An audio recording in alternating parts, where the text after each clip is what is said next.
Have you ever wondered why some people are candidates for neck liposuction and others are not? Here is one of the big reasons why. My name is Dr. Lexie Wang. I'm a facial plastic surgeon at West End Plastic Surgery in Washington, D.C., and let me teach you a little bit of neck anatomy. Obviously, this is the chin. I think we all know that. But there is another secret part of your body that's called the hyoid bone. And it's a floating bone that lives right about here-ish. So for people who can feel on their neck, it is above the Adam's apple location. It's usually about right here. It is a little bit firm. And this bone is where all of your neck muscles kind of hinge off of. So the reason this matters in neck lift, neck lipo, anything to do with jawline enhancement is that depending on the location of your chin and your hyoid bone, you can get variable results. And some people just are born with their hyoid bone or their chin in not the most ideal locations, and so they will only get so good of a result compared to someone else who might be born with better anatomy to begin with. Generally, the hyoid bone is not mobile unless you do certain techniques and maneuvers, so we're gonna focus primarily on the chin.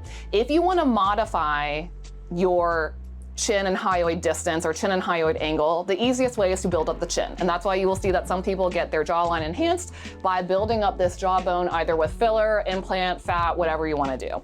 That is an easy way to just allow the skin to drape a little bit tighter and gives the illusion as if you have a tighter neckline than you might actually. If you have a hyoid bone that is not in a great position and you do want to do everything you can to get it better, the only way you can achieve this is by doing a neck lift, where you do a surgery involving incisions back here behind the ear, and then you can actually pull and tug on some muscles to attempt to lift the hyoid bone and bring it up and back.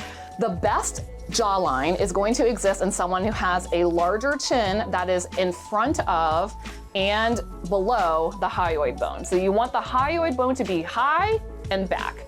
We're gonna show you an example of what I mean on VECTRA. So here is an example patient that we have on screen, and I'm just going to illustrate some of these points to you. Obviously, I think we all know that this is the chin. The hyoid bone location is right here on her. One of the ways you can tell if you're not feeling it yourself is kind of, again, like I said, it will be at the apex of the angle formed in your neck. So I'm gonna just illustrate this. This hyoid bone compared to this chin is a little bit on the lower side. Let's see what happens if we move the hyoid, up, okay? So we're gonna slowly move that hinge point up. For anyone who's been in my rhino consults, you now know what I'm doing, okay? So let's actually smooth that because there's probably not gonna be a little Adam's apple. Okay, but see how if I move the hyoid up,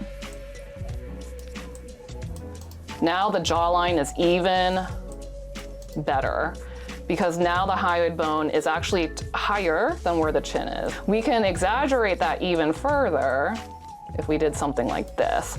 So if you have your hyoid bone like way up in there, way up high compared to your chin, that's how you get that tightest jawline. Examples of people like that include Angelina Jolie, as well as one of our office members named Rahma Scott. So these people have super tight jawlines because their hyoid bone is in a really great position. But if your hyoid bone were down here, like where we were starting from,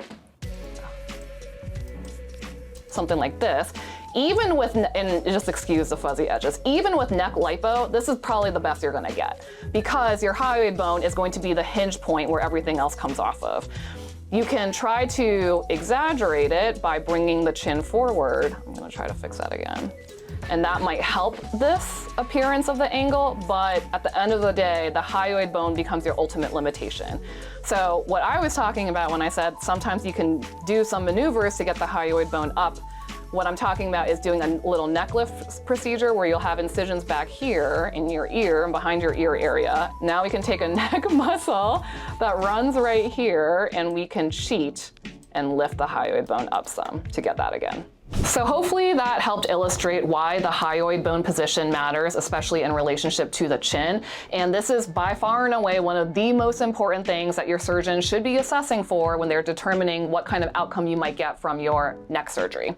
A lot of patients have come to me with lower hyoid bones, and I have to either tell them that we can't get the result they're looking for from neck lipo alone and we have to do a neck lift, or I just make sure they understand that they will be limited by this, so they will not get for example, Angelina Jolie's neckline, because of just how their anatomy is. Hope you guys learned something today. This is a very important thing that everyone should understand about the neck. My name is Dr. Lexie Wang. I'm a facial plastic surgeon at West End Plastic Surgery in DC. We will see you next week.